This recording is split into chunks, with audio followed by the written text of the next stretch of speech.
আমি আর কেউ করতে আসবে না। শিক্ষকদের মাঝে মাঝে বকা, বারবার কেউ বলবে না যে চুপ থাক। সবাই হারিয়ে ফেললো আমাদের স্কুল জীবনটা। একদিন ছোট ছোট এভাবে পা ধরে আমরা ক্লাস 6-এ ভর্তি হতে এসেছিলাম। আজ দেখতে দেখতে 5 বছর কেটে গেল। এখন আমরা বিদায় শিক্ষার্থী হিসেবে গ্রহণযোগ্য হয়ে গেছি। আজ বাদে কাল আমাদের আমরা যেন সামনের পথগুলা এভাবেই চলতে পারি।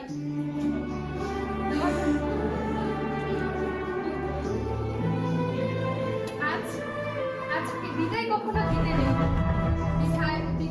দিতে নেই, তবুও দিতে হয়। এই পৃথিবী সবসময় নতুনকে স্বাগত জানায় এবং পুরাতনকে বিসর্জন দিয়ে দেয়। কিন্তু এই বিদায় মানে এটা নয় যে আমরা স্কুল থেকে একেবারে সম্পূর্ণ আলাদা হয়ে গেছি। পাশের স্কুল আমাদের অন্তরের সাথে মিশে গেছে তোমরা সবাই, প্রত্যেকটি শিক্ষক মণ্ডলী এবং আমার প্রিয় ভাই বোনেরা।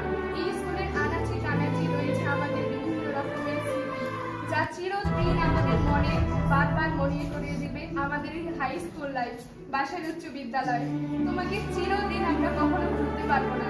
যতই বড় হই, যতই যেখানেই যাই, প্রতিষ্ঠিত হই বা যাই করি কেন না, তুমি সবসময় আমাদের মনে একটা সুন্দর স্মৃতি হয়ে থাকবে। বাসার স্কুল তোমাকে আমরা চাই যাতে আমাদের ভালো রেজাল্টের কারণে বাসার স্কুলের গর্ব হয় সব সময়। আর আমার প্রিয় ভাই বোনেরা, শিক্ষক মণ্ডলী, আপনাদের কাছে আমরা দোয়া চাই,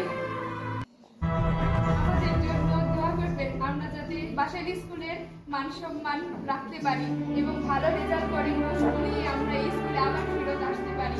হয়তো তখন আর ক্লাস হবে না, কিন্তু সবাইকে বলতে পারবো আমি বাসার স্কুল থেকে পড়াশোনা করেছি। আর আমার মধ্যে আমার স্কুলই এই সারা পৃথিবীর ভিতরে শ্রেষ্ঠ স্কুল। সবার